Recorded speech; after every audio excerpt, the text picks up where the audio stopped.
This is the second civil rights video looking at the developments from Reconstruction at the end of the American Civil War to the situation really by 1954.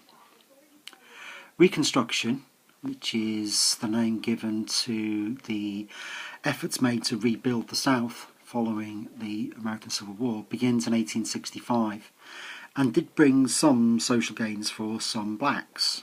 The Greater Freedom Movement allowed those who wanted to move to get around the country more. And it also gave some blacks the confidence and opportunity to build and benefit from their own institutions, such as churches. Although this could have increased the divisions more because very few white people would ever go to a black church.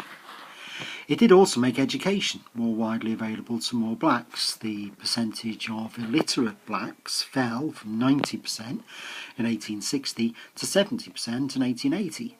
Now that's a big jump, 20% in 10 years, but it's still over 70% of black people are illiterate. However, most whites in the South remained fearful and hostile, and the southern states introduced what were known as Jim Crow laws.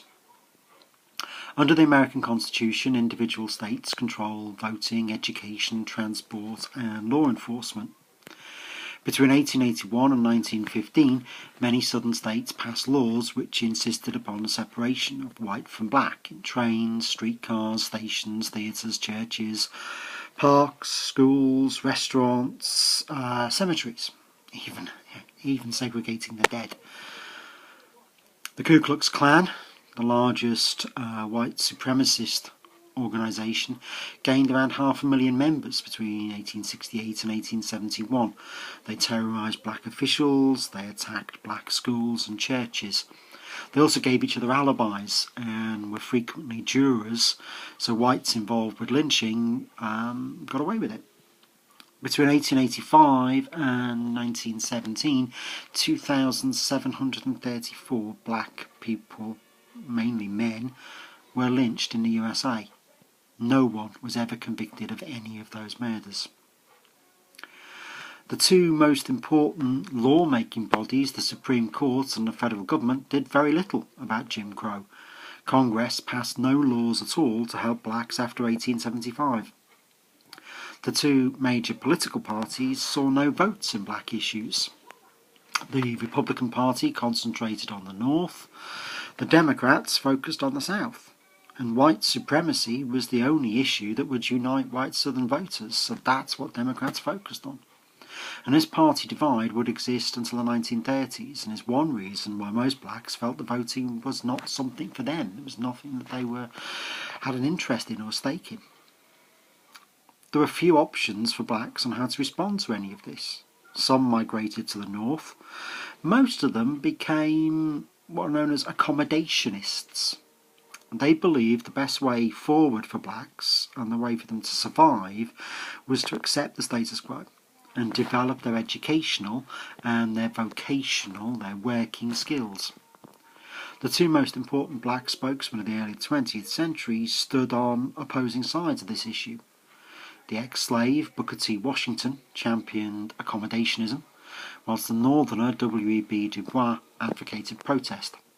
Du Bois was particularly important in the establishment of the Negro, the NAACP, the National Association for the Advancement of Coloured Peoples, in 1909.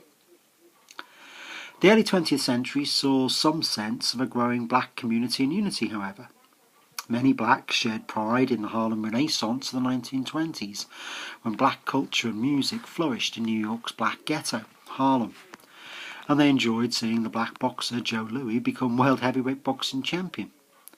Black newspapers such as the Pittsburgh Courier encouraged the sense of community, as did a range of clubs and churches.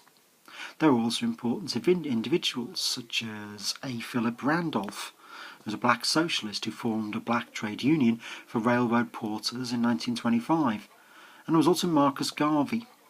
Garvey was West Indian and arrived in the US in 1916. He created the first black mass movement, the Universal Negro Improvement Association, which had 500,000 members by 1925. He maintained that God was black and he advocated self-help. He encouraged armed self-defence and separation of the races. The Wall Street crash of 1929 and the Great Depression which followed in the 1930s hit blacks particularly hard. Urban black unemployment was between 30 and 60%. Desperate whites who'd lost their own jobs moved into jobs formerly dominated by blacks. White vigilante groups stopped blacks getting jobs. You see the Ku Klux Klan rising in popularity again. Throughout the Depression, blacks were usually the last hired and the first fired. In 1933, President Franklin D. Roosevelt introduced the New Deal to try and get America out of depression, and that did give blacks more federal help and attention than ever before, and actually helped persuade large numbers of blacks to vote for Roosevelt's party, the Democrats, for the first time. Trade unionists, socialists and communists were all important in raising black awareness of their potential political and economic power. Black trade union membership rocketed in the 1930s, especially in the Food, Tobacco, Agricultural and Allied Workers Union, 70% of them were black, and the United Packing House Workers of America. There was also, of course, the first all-black union, the Brotherhood of Sleeping Car Porters, set up by Randolph. The American Communist Party worked hard to win over blacks in industry and in agriculture. From 1930, the NAACP was led by Walter White, who worked to organise a civil rights coalition between trade unions, churches and liberals, and it became increasingly militant and active and worked with other groups to try and effect change. From 1931, the NAACP concentrated on obtaining a Supreme Court ruling that unequal spending on black and white education was against the Constitution. Black law professor Charles Houston of the prestigious black university Howard University was in charge of their legal campaign. He insisted the NAACP employ black lawyers and in 1936 hired his star pupil Thurgood Marshall. More of him later. And together they led the fight against segregated education in the 1930s and 40s. They focused first on universities, and in 1938 they forced the Supreme Court to decree that blacks had the right to the same quality of graduate education as whites. Slowly but surely they were successfully encouraging change. The historian Dr. Stephen Tuck describes the impact of the Second World War on blacks as absolutely key in changing the black situation. As defence industries became vitally significant, more blacks moved to northern cities. 4 million black men and women left southern farms to move into New York, Detroit, Boston. This gave blacks far greater economic and political power. It also gave them greater safety. Large numbers of blacks congregated together in a town or city were less vulnerable than 1 or 2 blacks in a southern town. It caused problems too. Whites saw blacks as rivals for homes.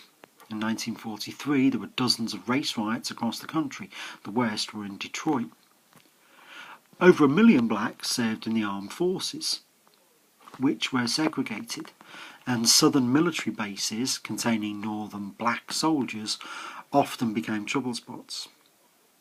But the war did increase black consciousness and a sense of activism, a sense of wanting to change things. NAACP membership increased from 50,000 to 450,000, and you see far greater cooperation between trade unions and the NAACP. Northern blacks pointed out the hypocrisy of wartime America's anti-fascist propaganda, which they were calling for freedom and equality. The USA had not attained true democracy until all southern blacks could vote, they said. White Americans became increasingly and uncomfortably aware that American racism wasn't that different from the racism of Hitler and the Nazis. The wartime demand for black labour gave black workers a greater bargaining power. Following advice from his generals, President Roosevelt refused to integrate the armed forces. However, he did set up a federal agency called the Committee on Fair Employment Practices to promote equality in defence industries. 2 million blacks worked in those areas. The segregated armed forces in one way damaged the morale of some blacks, particularly northern blacks, who saw the different situation that some blacks faced across America, while it inspired others to work for change. An ex-corporal from Alabama said, "I'm hanged if I'm going to let the Alabama version of the Germans kick me around. I went into the army a nigger, I'm coming out a man." The 1944 GI Bill of Rights gave government aid to all demobilised soldiers, men coming out of the army at the end of the war, to allow them to get a college or university education. And this applies to white and black soldiers. This enabled record numbers of black Southerners to attend college. This increased their economic opportunities and made them more articulate in demanding equality. You're also seeing in the 1940s some of the tactics and some of the trends that you're going to see in the 50s and 60s. James Farmer advocated non-violent tactics such as economic boycotts, not shopping at stores that refused to employ blacks. In 1942 he established the Congress of Racial Equality, which organised sit-ins at segregated Chicago restaurants and demanded desegregation on interstate transport. In 1941 the Reverend Adam Clayton Powell led a successful bus boycott to force the New York Bus Company to employ more blacks. However, most blacks remained quiet and subservient during the war. They didn't want to appear unpatriotic or disruptive. Blacks outside the South suffered really from what we can call de facto segregation. The black population of northern cities such as Boston, Philadelphia and Detroit were concentrated in ghetto areas where homes for blacks were inferior to those of whites. They had fewer job opportunities than whites, black policemen were a rarity, and ghetto blacks were rightly convinced that the legal system treated them more harshly than whites.